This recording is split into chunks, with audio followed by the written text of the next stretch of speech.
नहीं, देखिए, बहुत ही दुर्भाग्यपूर्ण है और बहुत ही दुखद है, निंदनीय है। और ये कोई पहली बार पेपर लीक का मामला जो है नहीं आया है। ऐसे कई और बार जो है, काफ़ी बार जो है ये हो चुका है।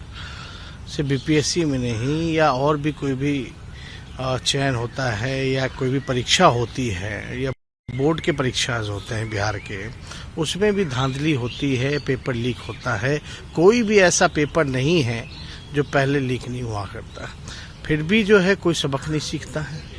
लगातार इसको हम लोगों ने बिहार विधानसभा में कई बार, जब भी हम लोगों का वक्तव्य आया है, इस बात को हम लोगों ने पुरजोर तरीके से उठाया, लेकिन जो है कहीं कोई सुनवाई नहीं होती, कहीं कोई कार्रवाई नहीं होती। और एक छात्र के जीवन के साथ, एक युवा के भविष्य के साथ जो है खिलवाड़ किया जा रहा है। पूरी तरीके से भविष्य को जो है बर्बाद किया जा रहा है।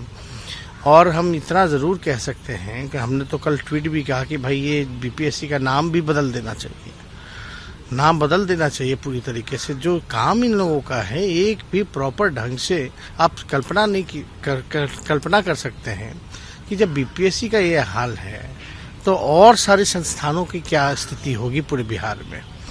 और हम इतना कहेंगे कि जो दूर दराज से जो छात्र आए हैं, अपना पैसा लगा करके आए हैं, उनको जो है अविलंब जो है 5,000 का मुआवजा जो है सरकार को देना चाहिए। पेपर रद्द हुआ है, ये उनकी गलती नहीं है, ये सिस्टम की गलती है। और सिस्टम में कौन दोषी है, इस पे सख्त से सख्त कार्रवाई होनी चाहिए, ताकि आगे छात्र के साथ, भविष्य के साथ जो है ये खिलवाड़ नहीं होनी चाहिए। और आप कल्पना कर सकते हैं कि एक लगातार जो है बच्चे तैयारी करते हैं, कई दिनों से परीक्षा की, और मेहनत करते हैं और इस उम्मीद से आते हैं कि भाई उनका जो है चयन होगा, परीक्षा देते हैं, लेकिन बाद में पता चलता लीक हो गया, रद्द हो गया।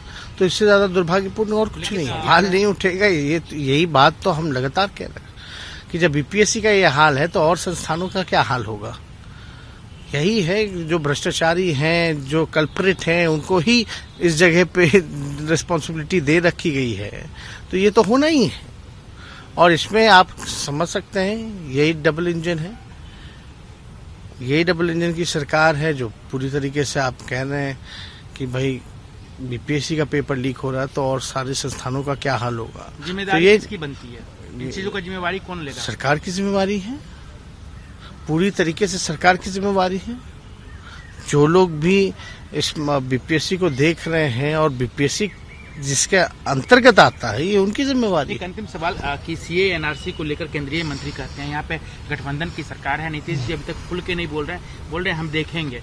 क्या आपका क्या स्टैंड है सीए एनआरसी? एनआरसी का जब मसला आया था तो पार्लियामेंट में राष्ट्रीय जनता दल विरोध की थी। हम लोगों ने विपक्ष में वोट डाला था, विरोध में वोट डाला था, लेकिन कुछ लोगों ने समर्थन में वोट डाला। तो राय तो स्पष्ट है, इसमें ज्यादा विश्लेषण की जरूरत नहीं है। कहने और करने में तो भारी अंतर है। थोड़ा सा और देशमुख जी, कैसे देख रहे हैं जिस तरीके से दिल्ली में बुलडोजर चल रहा था, आज शाहीन बाग में बुलडोजर की बात आ रही है, लोग धरने पे बैठे हुए, लोग जमीन पे लेट गए हैं। कैसे देख रहे हैं ये जो नया एक स्टार्ट हुआ है बुलडोजर? हम तो लगातार इस बात को कह रहे हैं कि देश में चर्चा जो है बुलडोजर पे की जा रही है, लाउड स्पीकर पे की जा रही है। ये कोई मुद्दा नहीं है, ये डाइवर्ट कर जा रहा है। अब बुलडोजर की जहाँ तक बात है तो दिल्ली में लगातार एक एजेंसी की रिपोर्ट है, कितनी लगभग 80% से 90% तक अवैध है सारी चीज़ें। तो क्या पूरे दिल्ली को ही जो है बुलडोजर चलाया जाएगा?